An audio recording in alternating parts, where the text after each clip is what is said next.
إن الحمد لله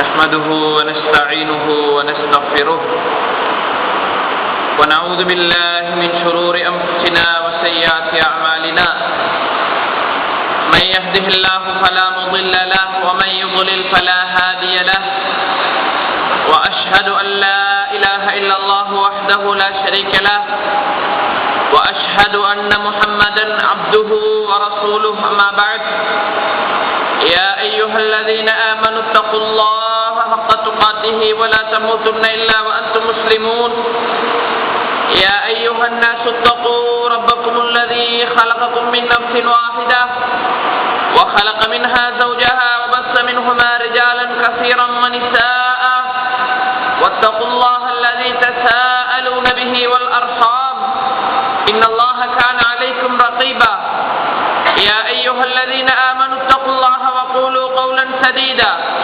يصلح لكم أعمالكم ويغفر لكم ذنوبكم ومن يطع الله ورسوله فقد فاز فوزا عظيما أما بعد فإن أصدق الحديث كتاب الله وخير الهدي هدي محمد وشر الأمور محدثاتها وكل محدثة بدعة وكل بدعة ضلالة وكل ضلالة في النار اللهم صل على محمد وعلى آل محمد كما صليت على إبراهيم وعلى آل إبراهيم إنك حميد مجيد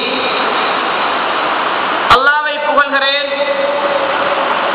அவனுடைய தூதர் முஹம்மது நபி ஸல்லல்லாஹு அலைஹி வஸல்லம் அவர்கள் மீது ஸலவாத்தும் ஸலாமும் கூறிக்கொண்டு வார்த்தைகளிலே உண்மையான வார்த்தை அல்லாஹ்வுடைய வேதமாகிய அல் குர்ஆன், வழிகாட்டலிலே சிறந்த வழிகாட்டல் ரசூல் ஸல்லல்லாஹு அலைஹி வஸல்லம் அவர்களுடைய ஹதீஸ், விடயங்களிலே மிக மோசமான விடயம் இந்த மார்க்கத்திலே மனிதர்களாக ஏற்படுத்திய மார்க்க புதுமைகள், அவையெல்லாம் வழிகாடுகள், அவை ஒவ்வொன்றும் பிதாத்துகள், அவற்றை செய்பவர்களை நரகில் கொண்டு போய் விடுமென அல்லாஹ்வுடைய தூதர் இந்த உம்மத்துக்கு அச்சுறுத்தி கூறிய அந்த வாசகங்களை நானும் இங்கே ஞாபகப்படுத்திக் கொள்கிறேன்.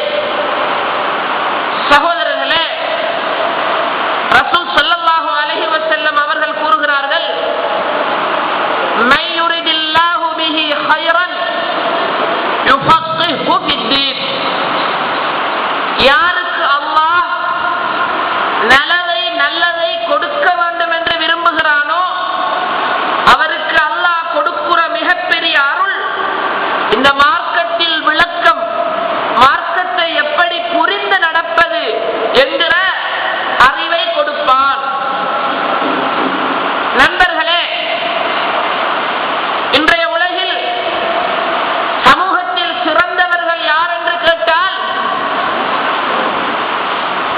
பெரும்பாலான மக்களுடைய முடிவு யார் நல்ல செல்வாக்கு, நல்ல குடும்பம், நல்ல பொருளாதாரம், நல்ல அதிகாரம், இப்படி இவைகள் தான் சமூகத்தின் பார்வையிலே சிறந்தவர்களாக பார்க்கப்படுகிறார்கள்.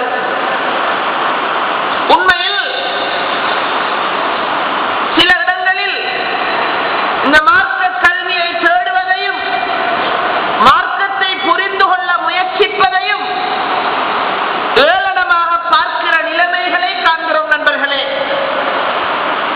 உண்மையில் இந்த மார்க்கத்தை விளங்கிக் கொள்வதற்கும் அதை புரிந்து கொண்டு மற்றவர்களுக்கு சொல்லுவதும் எடுக்கிற ஒவ்வொரு முயற்சியும் இந்த இஸ்லாமிய உம்மத்துக்காக நாம் செய்கிற மிகப்பெரிய பணிகள். அல்லாஹ்வுடைய தூதர் இந்த மார்க்கத்தை விளங்க, புரிய, வெளியாகி செல்வதை இந்த மார்க்கத்துக்காக செய்கிற ஜிஹாத் அப்படி என்று சொல்கிறார்கள். சகோதரர்களே, உண்மையில் அல்லாஹ்வுடைய தூதர் ஸல்லல்லாஹு அலைஹி வஸல்லம் அவர்கள் ஒரு மிக அச்சுறுத்தலான ஹதீஸை சொல்லிவிட்டு மௌத்தாகி போய்விட்டார்கள். என்ன ஹதீஸ்? எனக்கு முன் வாழ்ந்த மூசா நபியுடைய சமூகம்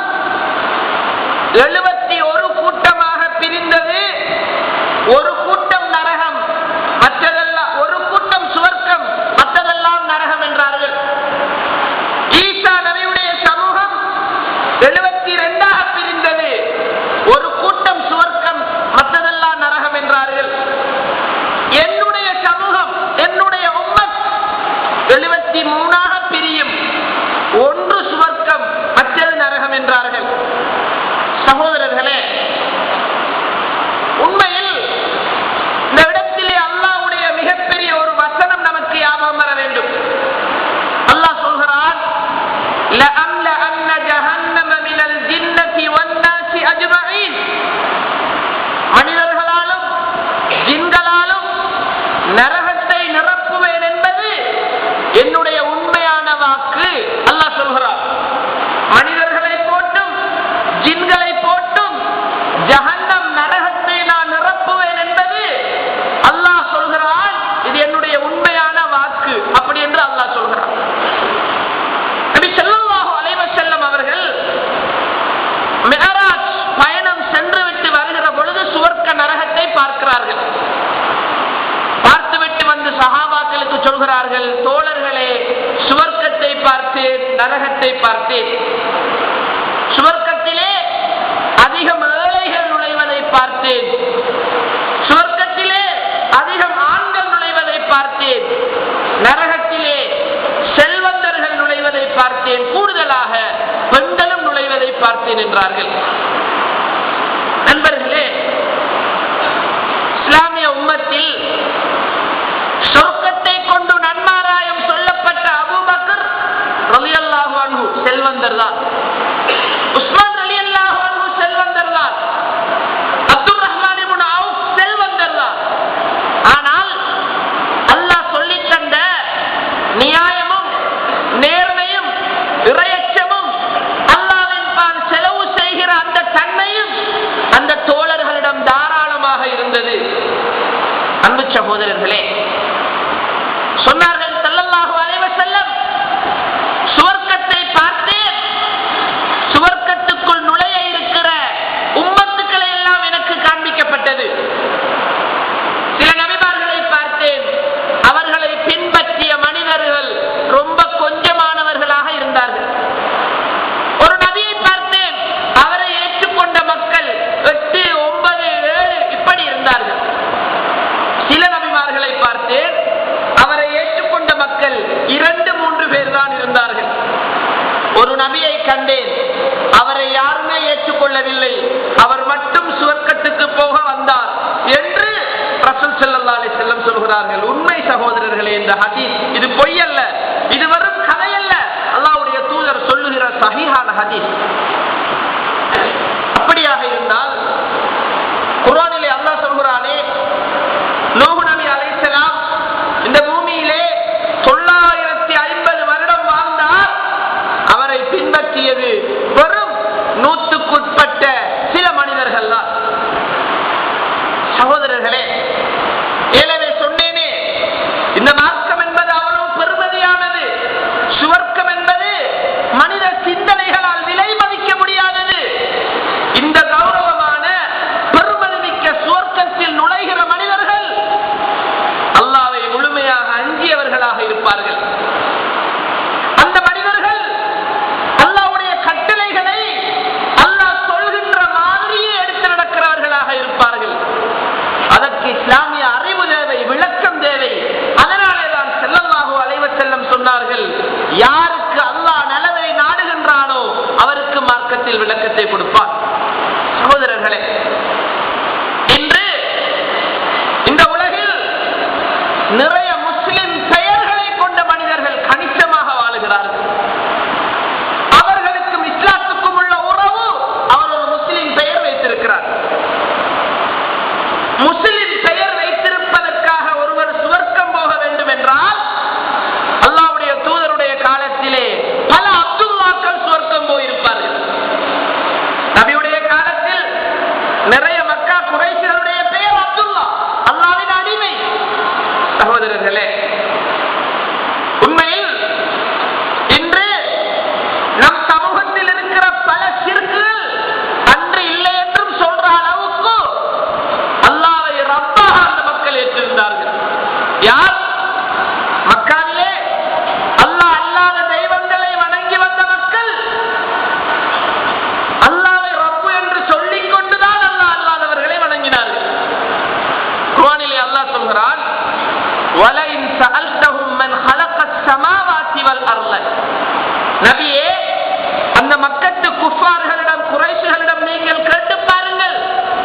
இந்த வானம் பூமியை படைத்தது யார் என்று கேளுங்கள். ரிஸ்க் தருவது யார் என்று கேளுங்கள். மழையை இறக்குவது யார் என்று கேளுங்கள். உண்மையில் இன்றைக்கு ஒரு ரப்பு அல்லாஹ் என்னவெல்லாம் செய்வதற்கு தகுதி என்று இந்த முஸ்லிம் சமூகம் நம்புகிறதோ இதை மக்கத்து காவிரிகள் நம்பியிருந்தார்கள். அல்லாஹ் ராசிக் என்று நம்பினார்கள். அல்லாஹ் ஹாலிக் என்று நம்பினார்கள். அல்லாஹ்வை ரப்பாக ஏற்றுக்கொண்டிருந்தார்கள். அப்படியானால் அவர்கள் ஏன் நரகம் போக வேண்டும்? நபி ஸல்லல்லாஹு அலைஹி வஸல்லம் அவர்களை ஏன் நரகம் என்று சொன்னார்கள்? சகோதரர்களே, பெரிசா வேணாம். ஒரு மனிதர் அல்லாஹ்வுடைய தூதரிடம் வந்து, நபியே, என்னுடைய தந்தை இப்போது சுவர்க்கத்தில் இருப்பாரா நரகத்தில் இருப்பாரா? உன்னுடைய தந்தை நரகத்தில் இருப்பார். அழுது கொண்டு போகிறார். திருப்பி கூப்பிடுகிறார்கள் நபி, இன்ன அபீவ அபாக்க, உன்னுடைய வாப்பா மட்டுமல்ல, என்னுடைய வாப்பா, உன்னுடைய வாப்பா, அல்லாஹ்வை நிராகரித்த ஷிர்க் வைத்த இவர்கள் நரகம் போவார்கள் என்ற செய்தியை அல்லாஹ்வுடைய தூதர் சொல்கிறார்கள்.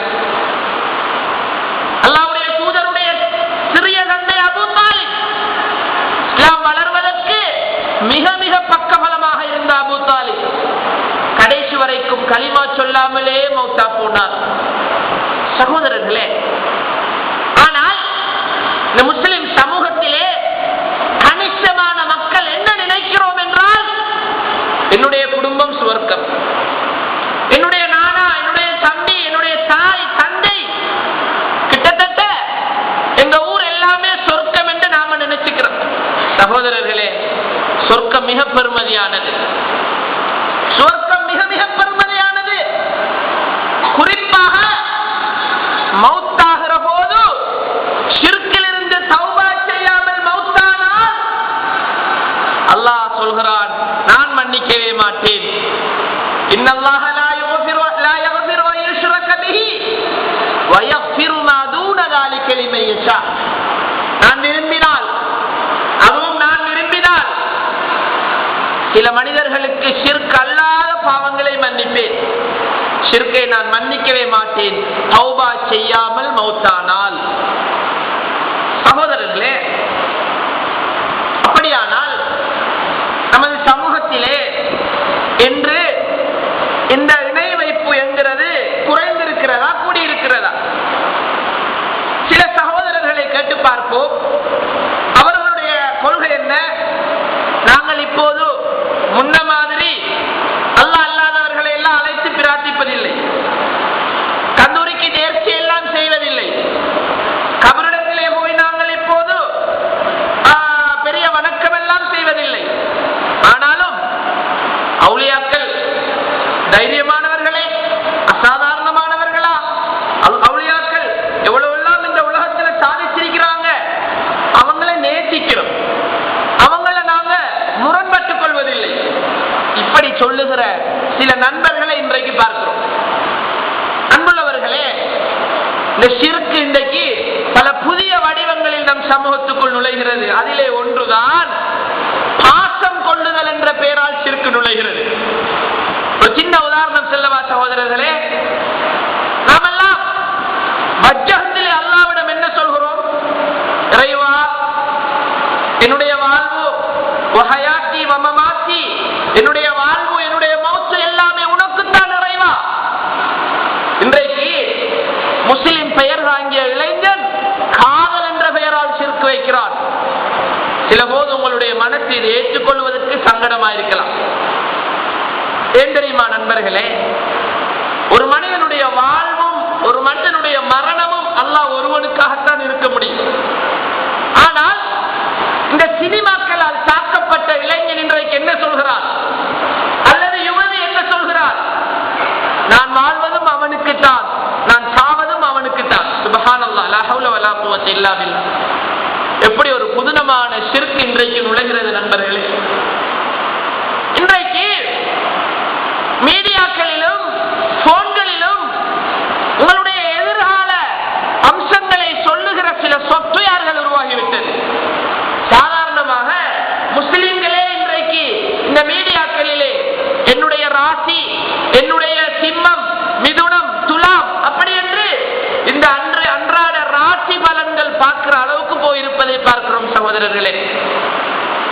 சில வேளை அன்பு சகோதரர்களே, முஸ்லிம்களுடைய நிலைமை எந்த அளவுக்கு போகுது தெரியுமா? சிறுக்கெல்லாம் வைக்கிறல்ல என்று சொல்லுவாங்க. ஒரு பெருமதியான ஒரு பொருள் காணவிட்டால், தவறி போய்விட்டால் 2 நாள் 3 நாளைக்கு பொறுமை செய்வாங்க. 4வது நாள் முஸ்லிம் அல்லாத ஒருவரிடம் போய் ஜோசியம் பார்ப்பார்கள். உங்க பாசையில் என்ன சொல்றதோ தெரியாது. போய் அவங்ககிட்ட மறைவான செய்தி அவங்களுக்கு தெரியும் என்று நம்பிக்கொண்டு என்னுடைய காணமற்ற, என்னுடைய தவறி போன பொருள் எங்கவென்று சொல்லுங்களேன் என்பார்கள். நண்பர்களை பார்க்கிறோம். இன்றைக்கு அல்லாஹ்வுடைய தூதர் சொல்கிறார்கள், யார் ஒரு ஜோசியக்காரன், ஒரு சாஸ்திரக்காரன் அல்லது குறி சொல்பவனிடம் போய் அவன் சொல்வதை உண்மை என்று நம்புகிறாரோ, முஹம்மது நபிக்கு இறக்கி அருளப்பட்ட மார்க்கத்தை அவர் நிராகரித்து விட்டார் என்று ரசூல் ஸல்லல்லாஹு அலைஹி வஸல்லம் சொல்கிறார்கள். சகோதரர்களே, உண்மையில் நாங்கள் ஒவ்வொருவரும் எங்களுடைய உள்ளத்தை தொட்டு கேட்போம். எங்கள் குழந்தைகளின் ஈமான் எப்படி இருக்கிறது என்று ஒரு முறை பரீட்சித்து பார்ப்போம். எங்களிடம் கேட்டால் என்ன செய்வோம்? இந்த உலகத்தில் யாரை நோய்வாய்ப்படுத்துவதாக இருந்தாலும், குணப்படுத்துவதாக இருந்தாலும், இந்த உலகத்தில் ஏதாவது மாற்றத்தை உண்டு பண்ணுகிறவர்களாக இருந்தாலும் அல்லாஹ் அல்லாதவர்களால் முடியவே முடியவே முடியாது என்று நம்புகிறோம். அப்ப ரசூலுல்லாஹ் வாழுமா? ஆமாம், நபியாலும் தான். என்ன சொல்கிறார்கள் தங்களுடைய மகளை பார்த்து? ஃபாத்திமாவே, லா யகுர்ரன்னகி அன்னா அபாக்கி நபியுன். உங்களோட வாப்பா ஒரு நபி என்பதால் ஏமாந்திருந்திராதீங்க மகளே. நாளை மறுமையில் உங்களுடைய முடிவு வித்தியாசமா வந்தா, லா அம்லிகு மினல்லாஹி ஷைஆ, அல்லாஹ்வுடைய நாட்டத்துக்கு முன்னால் என்னால் ஒன்றுமே செய்ய முடியாது மகளே. சுப்ஹானல்லாஹ். அன்பு சகோதரர்களே, அல்லாஹ்வுடைய தூதர் தன்னுடைய மகனுக்கு சொல்லுகிற வார்த்தை. ஆனால் இன்று முஸ்லிம் சமுதாயத்தில் ஒரு கணிசமான மக்கள் என்ன நினைக்கிறார்கள்?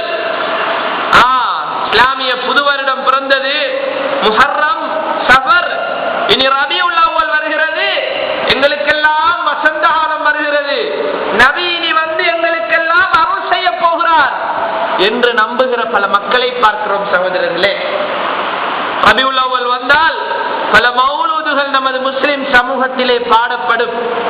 கேட்பதற்கு அழகாக இருக்கும். ஆனால் உண்மையில் அதனுடைய தமிழ் மொழிபெயர்ப்பை நீங்கள் சரியாக அறிந்தால் எங்களுடைய ஈமானை கேள்விக்குறியாக்குற, இணை வைப்பை நோக்கி அழைத்து செல்லுகிற அம்சம் என்பதை நீங்கள் புரிந்து கொள்வீர்கள். சகோதரர்களே, உதாரணமாக பாருங்கள்.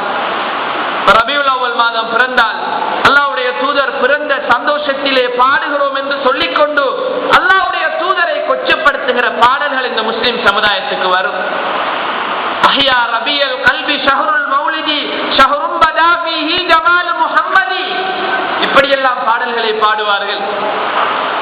அல்லாஹ்வுடைய தூதர் பிறந்த மாதத்திலே சந்தோஷம் ஜொலித்து விட்டது.